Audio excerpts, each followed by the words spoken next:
نسلم على سيدنا ونبينا وحبيبنا وشفيعنا ومولانا محمد صلى الله تعالى عليه وسلم ورسوله النبي الأمين المكين الحنين الكريم الرؤوف الرحيم. أما بعد فأعوذ بالله من الشيطان الرجيم. بسم الله الرحمن الرحيم. قال الله تعالى في شان حبيبه إن الله وملائكته يصلون على النبي يا أيها الذين آمنوا صلوا عليه وسلموا تسليما. اللهم صل وسلم على سيدنا محمد وعلى آل سيدنا محمد كما تحب وترضى بأن تصلي عليه. بسم الله الرحمن الرحيم. ومن آياته خلق السماوات والأرض واختلاف ألسنتكم وألوانكم إن في ذلك لآيات للعالمين. صدق الله العظيم وبلغنا رسوله النبي الكريم ونحن على ذلك لمن الشاهدين والشاكرين والحمد لله رب العالمين. Most respected ulama, my respected elders, brothers and sisters in Islam, assalamu alaikum wa rahmatullahi ta'ala wa barakatuh. As many of you are well aware, on Tuesday, citizens of South Africa will be celebrating what we call in South Africa Heritage Day, wherein as South African citizens, we will be celebrating our heritage, our national heritage. Heritage being those cherished values and those valued objects and cultural traditions and our history and our lifestyles which make us South African, which we've inherited from our successive generations, will be observed and commemorated. It's a very beautiful celebration, and I think Muslims should also participate in this celebration actively, because we have a great deal of heritage of Islam in this country. And as such, my discussion over the next 2 weeks, because I realize I'm not going to be able to do it on 1 week, my discussion over the next 2 weeks is going to be on the heritage of Islam in South Africa. And it's a very important discussion because we seem to downplay the cultural imperative in Islam. Yet, when we look at Islamic history and we look at the centuries of Islamic civilization, you will notice that centuries of Islamic civilization in itself, right, ensured that indigenous cultural traditions, right, were intermingled with Islam's timeless norms. And Islamic jurisprudence played a very great role in this creative confluence of the traditional Islamic norms and indigenous cultural expressions. And by this way, by including Sharia into it and making cultural norms and melding the two together, right, there was a very beautiful balance between what we would call ephemeral cultural interaction and beauty and the ageless Islamic ways of life. So, if you look at the melding between Islamic civilization and the teachings of Sharia and the teachings of Islam, and if you look at the influence of cultural expression, you will see that Islam was a neutral base, colorless as water. And whatever color was given to it, it would adopt the color. So in China, Islam took on a Chinese influence. In Mali, it took on a Malian influence. In Egypt, it took on an Egyptian influence. Any part of the world, it took on its own color and gave and allowed for space for cultural expression. In this way here, South Africa also has a very rich Islamic heritage with its obvious cultural expressions. And the cultural expressions are as diverse as our various regions in the country as well. But I will come to that possibly in detail next week. But I want to give you possibly a historical, chronological discussion on the Islamic heritage in this country. And it's very important for us to acknowledge it, because our youth in this country, and particularly even our elders for that matter, are very much unaware of the rich Islamic cultural heritage. Where did we get our Islam from? How was Islam born in Southern Africa or South Africa? How was it born? Where did it come from? What is the historical background? What is the contextual background of Islam in South Africa? In order for us to understand this, and I'm going to draw parallels with our current situation, right, in the world, with the Muslim Ummah in the current situation as well, to give you an idea, we have to go back into history. And the history of Islam in South Africa commences in 1602. Why I say that? Because I want to put it into a specific context. It was in 1602 that a company by the name of Verenigde Oost-Indische Compagnie was established. The United East India Company, or better known as the Dutch East India Company, was established in 1602. It is broadly regarded in history as being the world's first multinational corporation. Very much the predecessor and the precursor to the world's multinational corporations like the oil giants of the world, or the war industries like Lockheed Martins and the JP Morgan Chases and all the large corporations of the world who are literally now financially ruling the world. The precursor to all of this was the Dutch East India Company, or the VOC in short, Verenigde Oost-Indische Compagnie in Dutch language, forgive my Dutch. Okay? It was established in 1602. It is regarded as one of the world's mega corporations, to a point where it had the ability and had bureaucratic and governmental approval to establish colonies, to punish people, to establish penal law, to take over countries, to take over areas, to even coin money. Right? It was the mega corporation of the world. It eclipsed every other business that existed. And what was it all about? It was all about the most valuable commodity at the time, spices. The Portuguese led it initially, but then the Dutch East India Company eclipsed it like you can't believe. And all once again for very valuable commodities. In this day and age, the most valuable commodity is oil. In that age, it was spices, right? By 1654, the Cape of Storms, or the Cape of Good Hope, was established as a halfway house for the ships that were traveling to the east from the Netherlands and whatever it is. And you know that history of Jan van Riebeeck and so on. I'm not going to go into that history. But by 1964, it had already been established as a halfway house.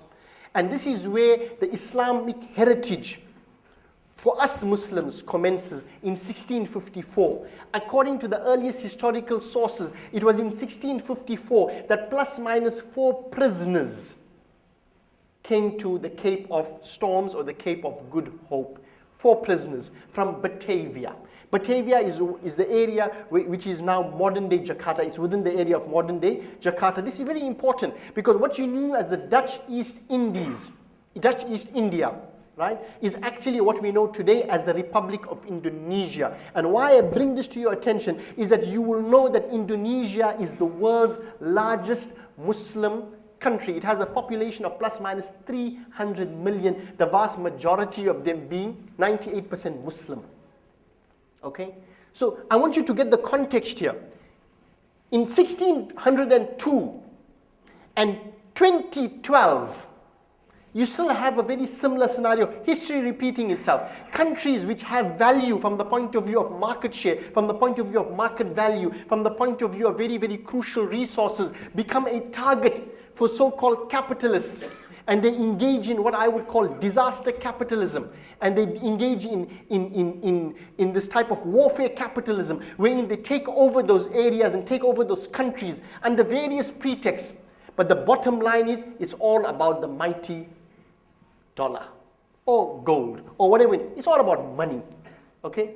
So in 1602, with the Dutch East India Company taking over that entire area of Jakarta, the whole of Indonesia with all the various islands and so on there, what was the motive? The spice route, the spice trade. Okay? By 1654, people had already begun to rebel in the various straits, various islands of Indonesia. It was known as Batavia, Java, and all of these various islands, Malacca, and so on. Right? And by 1654, the first 4 prisoners arrived in the Cape of Good Hope, and they were Muslim. For the Dutch East India Company, like for all the multinational corporations of the world right now, all the convicts, all the revolutionaries, all what we call in this day and age the fundamentalists of 1654 were sent to the Guantanamo Bay of 1654. We have the Guantanamo Bay now. In 1654, the Guantanamo Bay for the Dutch East India Company, that multinational corporation, was the Cape of Good Hope. And who came? Muslim fundamentalists, in today's terms, came to this country as political exiles, as prisoners, as convicts. But who were these people? Were these people just ordinary people? Were these people just, people who were just, criminally inclined, people who were engaging in criminal activity, like rampant crime in this country? That's why they were exiled? No. They were not people of that caliber. They were people who were the scholars of the highest caliber. They were scholars of Islam. They were ulama. They came from noble descent. They came from the family of the Holy Prophet Muhammad alayhi salatu wasalam. They were from the Ahlul Bayt. They came from noble backgrounds. They were princes. They were sultans. They were kings of certain islands that opposed the colonization by the Dutch East India Company. And by 1658, because the Dutch East India Company needed people to man this post, they sent people from the Indonesian islands and so on there, who came to be known as the Mardikers from Indonesia, who were cheap labor. And they also acted as soldiers, right, for the Dutch East India Company outpost here, to safeguard them and defend them from the local population, the indigenous population. These were the first people that actually came to South Africa, Cape of Good Hope there, and began to live in the Cape of Good Hope. You had the prisoners first, and you had the so-called free people, in the sense that they were cheap labor and they were cheap defense force for the Dutch East India Company. They were known as the Mardikers. But the one restriction that was placed on them very, very clearly was that these Mardikers came here as cheap labor and as soldiers to defend the Dutch East India Company against the indigenous population. They were not allowed to practice their religion. They were Mohammedans, but they were not allowed to practice their religion. They were not even allowed to even interact with the indigenous population and speak to them about religion or anything of that sort. That was strictly forbidden. So there was no freedom of religion for the first Muslims in this country, so-called free Muslims in this country, the Mardikers. That was in 1658. In 1667, a very important event took place. In 1667, the first of what are known as the Orang Kayen came. These were the very high-profile prisoners, right, and political exiles who came to South Africa. Notably, in 1667, the people who came here, because the Dutch East India Company felt that they were a threat to their economic and political hegemony. Does it sound familiar? Threat to their economic and political hegemony. These people were terrorists. Therefore, they were exiled to the Cape of Good Hope. The two people that came down in 1667 was one, Sheikh Abdul Rahman Matibisha, and Sheikh Abdul Rahman Matura, or who is popularly known as Haji Matarim. Do you know who these people are? Sheikh Abdul Rahman Matibisha. He was the Sultan of Malacca. It's an island. He was a sultan, he was the king. And he was a great scholar of Islam. Very great scholar of Islam. And Haji Matarim is Sheikh Abdul Rahman Matura. You may know him. Both of these people were incarcerated before Nelson Mandela on Robben Island. Sheikh Abdul Rahman Matura, or Haji Matarim, passed away in Robben Island. And his tomb is to be found in Robben Island. Everyone knows that. But these were the people who came to South Africa. Kings, sultans, ulama, scholars of the highest caliber, bringing the rich Islamic heritage, rich Islamic traditions to this part of the world. And these are lessons for us to be learned, that we have a rich religious heritage in this country. And I will discuss it a little later on, and you'll understand what I'm talking about here, okay? They came with him, I'm sorry.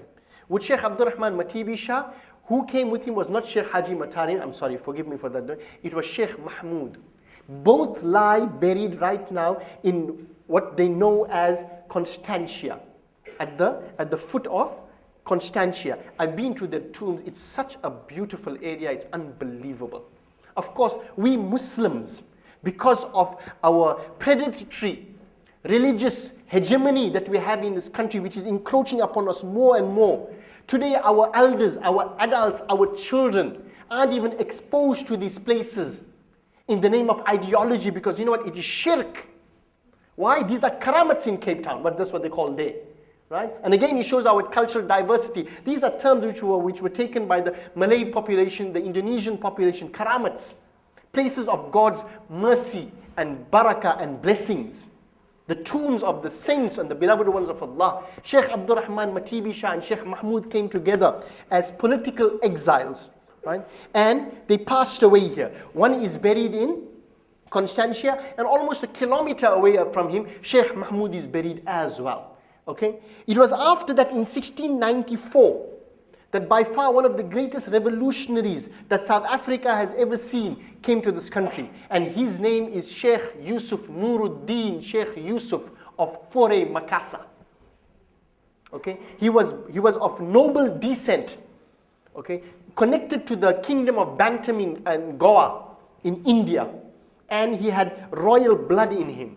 And he was one of the greatest scholars of Islam that the Muslim world has seen in this country, as well as the fact that he was a very great revolutionary. He managed to escape the Dutch on 2 occasions, fighting with the Sultan against the Dutch East India Company. I'm showing you the heritage of the Muslims in South Africa, that we, South Africans, can be proud about the fact that when corporatocracy established itself very firmly in the world with the world's first multi-corporation, to impose economic and political hegemony on free people in their countries simply by virtue of the greed of these multinational corporations for the resources that that country possessed, when they were not bothered about dispossessing the people from their lands or anything of that sort. The people who fought first against the world's multinational corporation were the Muslims.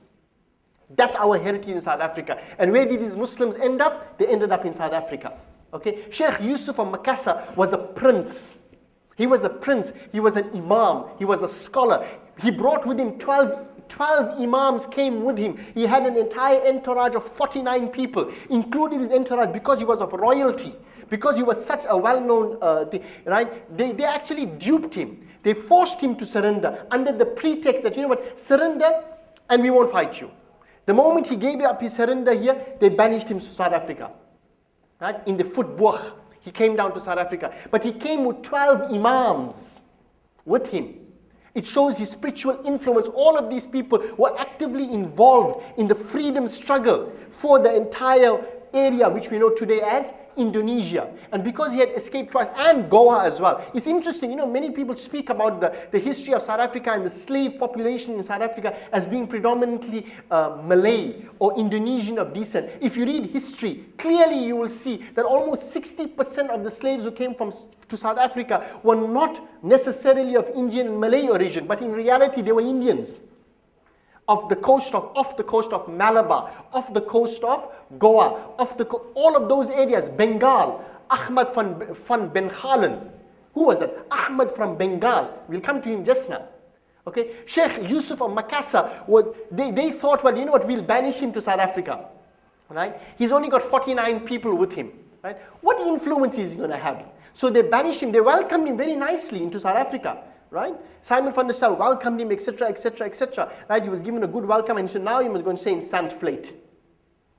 Now, why is this a very crucial point in our history? It was in 1694 when he came to South Africa with his 12 Imams and his family and extended family and so on there, right? That the first cohesive Muslim community was established in Cape Town. And he was the uniting force, Sheikh Yusuf of Makassar, because he had with him the ulama, he had with him the imams and so on. And in spite of all the efforts, the slave population flocked to Sheikh Yusuf. All of a sudden, everywhere where the slaves were, he was the lamp. And all the mosques gathered around Sheikh Yusuf. And in his time in South Africa, he wrote books which our very own Professor Dango, I hope he's here today. Professor Dango translated quite a few of his books and has done quite a bit of history on Sheikh Yusuf. I think he's the foremost scholar on Sheikh Yusuf himself. He's translated 2 of his books. One is called Sirrul Asrar, the secret of secrets. And one is called Zubdatul Asrar, the very essence of secrets. He was an Imam and a scholar of the highest caliber and the greatest practicing Sufi. He was the Imam in the Naqshbandiya, Khalwandi khalwatiya order and so on there. And he has shown the heritage of Islam, not only in this country, but in other parts of the world like Indonesia, which was prevalent at that time. It goes against this popular, false notion that the spiritual dimensions of Islam are all about seclusion, it's all about becoming recluse and becoming ascetics like the Buddhist monks or whatever other traditions they have with esoteric traditions and so on there. It shows that Islam is dynamic and it is all inclusive, and the spiritual dimension of Islam cannot be separated from the political dimensions. Hence, the greatest Sufi masters, if you want to call them, these are Western appellations. The greatest Sufi masters were also the greatest political exiles and the political prisoners and freedom fighters. Read history, right? The greatest social reformers were people who had rich spiritual, in what we call today, Sufi traditions, right? But somehow or the other we want to brush this under the carpet. Why? It's not very, very popular right now to speak about that there. And to a certain degree, I agree. Right? Because we have also moved away from our spiritual tradition and have not followed the necessities and the requirements of the true spiritual traditions. Instead, we're quite happy, with our ceremonial and ritualistic activity instead of engaging and becoming active Muslims like these great scholars were. This is our heritage in Islam. Sheikh Yusuf used to engage in Muharram. Right? There are the historical records of people coming there to visit Sheikh Yusuf, and he was engaged in dhikr and tilawah during the month of Muharram al-Haram, important days of the Islamic calendar. Okay? The slaves used to come there to learn Quran and so on there. And the first cohesive Muslim community was established with Sheikh Yusuf in 1694. In 1697, another sultan, another king, right? His name was Abdul Asra Sultania, the Rajas of secret, Tambora, whose daughter, Sheikh Yusuf's daughter, got married to the Raja of Tambora. Sheikh Abdul Basir, Sultania as he was known, was also banished to South Africa, and he was made to stay near the Stellenbosch area. Okay, and he was also welcomed by Simon van der Stel, the governor at the time. Do you know Sultan this is credited as being the first person to have written the dimensions of Islam in this, all about seclusion, it's all about becoming, right? He wrote it from memory. Okay, and he presented a copy of this to Simon van der Stel. And I think the records, the handwritten manuscript as a king in exile, right, is still available. It's still there, it's been archived. Right? And when they checked it up, he did it from memory, they found very few mistakes in the transcript of the Holy Quran, which he transcribed from memory. Who was this? He was the Raja of Tambora, another island. Right? Sultan Abdul Basir. Okay. What happened is that after this period of time, right, in 1743, after a period of time, in 1743, you finally had a free population of Muslims. All this time, all the people that were here were either political exiles or they were slaves. It was only in 1743 that the Freya Zwartens were established. They were known as the free black community in South Africa. Black by virtue of the fact, because these Dutch were racist, anyone who was not white was regarded as black. Right? And quite a few of the indigenous population as well, who were from South Africa, had also begun to accept Islam. And in 1743, the free black community was established in this country, and they were given a certain degree of freedom, because by that time, with the influence of Sheikh Yusuf and Sultan Sheikh Abdul Rahman Matibi Shah and Sheikh Mahmud and the other scholars there, these people began to realize that, we must assert our identity, we must assert our Islam. And this is the beauty of the heritage of Muslims in this country and the heritage of Islam, that wherever we may be, however oppressed we may be, whatever our difficulties may be, a Muslim by fitrah, by nature, it's so embedded, it's in his spiritual DNA. Don't give him a house, don't give him comfort, don't give him luxury, don't give him food. Keep him enslaved with all of those things there. All the freedom that he asks for is the freedom to say Allahu Akbar. Wallah, I've seen it throughout the world. Right? Anywhere in the world you go, right? You can put the Muslim under any condition whatsoever, the most oppressive of conditions, be it Guantanamo Bay or the political exiles in the Cape of Good Hope. The one requirement that everyone has, Guantanamo Bay prison will tell you, give me a Quran. Even if he's in chains, he will still perform his salah. That's one thing that you can't take away from the Muslim. And this is what makes Islam's heritage that much more stronger, because we are not restricted by geographical location. We are not restricted by nationalism. We are not restricted by borders. Why? Islam tera desh hai, like Allama Iqbal said. Islam tera desh. Islam is your country. Islam is your homeland. Tu Mustafawi hai, and you belong to the ummah of Muhammad Mustafa sallallahu alaihi wasallam. That's all the identity we need. That's all the citizenship we need. Whether we are in Indonesia, whether we're in Malacca Islands, or whether in the Cape of Good Hope and Cape of Storms, we will still maintain our identity as Muslims. And Islam and being Muslims keeps us free, regardless of how much you may chain us up mentally or physically. That's it. That's the reality of Islam. And wallah, this is what I want to put across to you, that we have a heritage of freedom in this country. A heritage of freedom to believe. No one can stop that from you. They can stop you from saying this, la ilaha illallah with your tongue. They can't change the condition of your heart. Right? In 1744, very important event took place. A man by the name of Tu'an Sayyid al-Alawi of Yemen, right, together with Haji Matarim, that was a mistake I had made, Sheikh Abdul Rahman Matura, came to South Africa. Right? Tuan Sayyid Alawi. Why this is important? I want to show you our heritage in this country. It's not about the Indians. It's not about the Malays. It's not about the Indonesians. This nationalism is a product of Western thinking and Western colonization, mental colonization. The people who came here were Muslims first. They were born, like Sheikh Yusuf was born in Goa. Right? He lived in the Java Islands. Right? He was exiled to South Africa. The Sultans of Malacca, Sheikh Mahmud and so on there. Tuan Sayyid Alawi is from the family of the Holy Prophet Muhammad alayhi salatu wasalam. He's a Sayyid with links to the Sultan of Morocco at that time. Right? He was one of the greatest ulama of that time. Tuan Sayyid Alawi came to South Africa from Yemen, in Arabia, what we know as Arabia. Look at the cultural richness of the heritage of Islam in this country. Yemen, Indonesia, with all the various islands, India, and so many other places. Arabia, obviously the Arab Peninsula, as you'll go on later on. Turkey, all of these countries have contributed to the rich cultural heritage of our country, and it's sad that we Muslims know very little about it. Tuan Sayyid Alawi was also with a spiritual background. He was a great scholar of Islam, right? And he had a major influence on the slave population in this country, to a point wherein he took on an official position of being a policeman after being incarcerated on Robben Island for 11 years. Remember, there was no prison population then. Okay, when he was incarcerated on Robben Island with Tuan Matura, Sheikh Abdul Rahman Matura, whom Nelson Mandela used to visit his tomb, right? They were alone. There must have been 2-3 other prisoners in it. That was it. For 11 years, Tuan Sayyid Alawi remained there. Okay, and after that, when he passed away, he did a lot of da'wah work amongst the slaves. A lot of da'wah work. Right? There are some narrations about his miraculous ability, because he was a waliullah, right? And the authorities would not allow him to enter into the slave lodge to do his da'wah work. Right? People would say that in spite of the doors being locked, he would carry the Holy Quran in his hand, under his arm like this here, and he'd walk through the locked gates, and people would say, how did he do that? Pass it off as hocus pocus. You don't know the friends of Allah yet.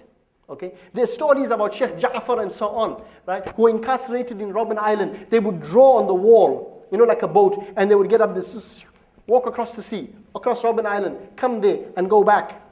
Read the history. You may call it legend, you may call it folklore, you call it what it is, but it comes from a rich tradition of Islam which exists from the Holy Prophet Muhammad alayhi salatu wasalam. This is the spiritual tradition which was granted to us from chest to chest, all the way to the current times. These are traditions of Islam that we have forgotten. But these were the very founding fathers of Islam in this country. Okay, after Tuan Sayyid Alawi and Haji Matarim, we had Sheikh Tuan Nuruman, who was a spiritual advisor. He was also a spiritual sheikh, who was known for his azimats, his ta'weezes. He used to help the slave population out there. Right? He helped slave populations escape by virtue of the ta'weezat he gave them. Like certain verses you read from the Holy Quran, so they can't see, وَجَعَلْنَا مِن بَيْنِ يَدِيهِمْ. That's another discussion altogether. Okay? Right? And he helped them escape, and whatever it is. Tuan Sayyid Nuruman, right? He is buried today in what we know today as the Tana Baru Cemetery. Okay? In 1780, Imam Abdullah Abdus Salam. This was a turning point for Islam. Imam Abdullah As-Salam Al-Qadri, belonging to the Qadriya spiritual order, better known as Tuan Guru. You must have heard the name. Please tell me you've heard the name. Tuan Guru came to South Africa. With him was Imam Abdul Rauf, Kali Abdul Rauf Badruddin, who were also incarcerated in Robben Island because they were regarded as such major threats. What was the threat? What was the threat? The threat was the magnetism of their personalities. That was the threat.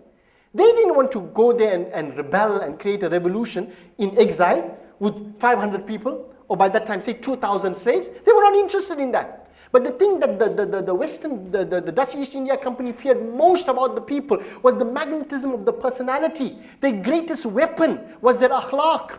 The greatest weapon was their spirituality. Their greatest act of terrorism was their love and their compassion. The greatest point of their fundamentalism was their ability to live their Islam under the most difficult of circumstances. This was their threat. Okay? And Tuan Abdullah, Sayyid Abdullah Al-Qadri, Tuan Guru, played a major role in bringing Islam to where it is right now. I'm just going to give you a brief history and I'm going to conclude with that. Right? Tuan Guru established the first madrasa ever in this country. First official, what you would call formal madrasa, established in Dorp Street, where today Masjid al-Awwal is to be found. Tuan Guru. After 11 years in Robben Island, he comes down and he does all of